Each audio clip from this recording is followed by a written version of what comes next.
because I believe in the next 30 to 120 days there is a danger, a very high probability that a U.S. airliner will come down because of one of these bombers. And so we've got to go to more than just the normal process that they're talking about now. We have got to go to very, very strict screening, and we have to use profiling. And I mean be very serious and harsh about the profiling. If you are an 18 to 28-year-old Muslim man, then you should be strip searched. And if we don't do that, there's a very high probability we're going to lose an airliner. That's a bit strong, though. I mean, racial profiling, first of all, is extremely controversial, and it would be essentially singling out people because of a religious group, because of an ethical background. That's just not going to go over. I mean, not in this country, Julie, anyway.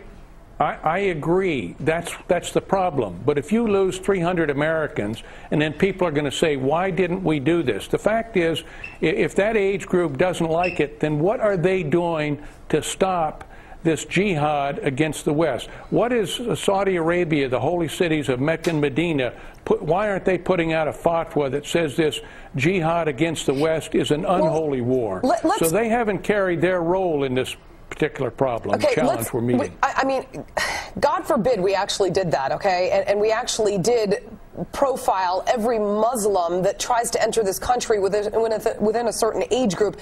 That would just, I would imagine, generate more violence and hatred toward the West. And what we're trying to do, or at least, my God, I hope we're trying to do, is make peace with those who hate our country. Obviously, diplomatically, that's not working. You know, the president says that he is making it a priority to strengthen our partnership with the Yemeni government to work together and strike al-Qaeda terrorists. Let's talk about what we can do realistically here, okay? We're literally throwing money at the problem. We've doubled our aid this year to $67 million. The president just approved the release of Gitmo detainees back to Yemen, who are very likely to rejoin terror cells there. President Bush did it 2 years ago, and, well, they joined al-Qaeda leadership. So we're repeating the mistakes of the past. Let's try to correct the mistakes of the past, not make the same ones. Racial profiling, not necessarily, I don't think, a solution, but then again, I'm not a government official.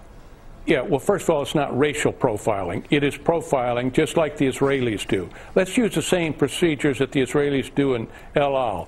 Let's not let those 91 Gitmo prisoners, Yemenis, that are supposed to go back to Yemen, let's not release them. Right. As you pointed out, 2 are now the leaders over there. Yep. Last month, in December of 2009, they released 6 more. Will they become new leaders? So there are a number of things that we can do.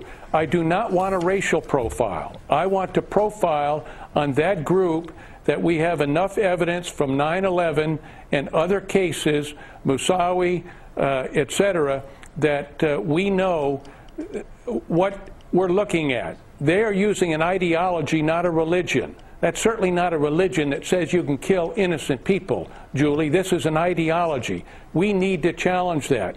If we continue to become politically correct, then we're going to have a disaster. And that's all I want our viewers to understand.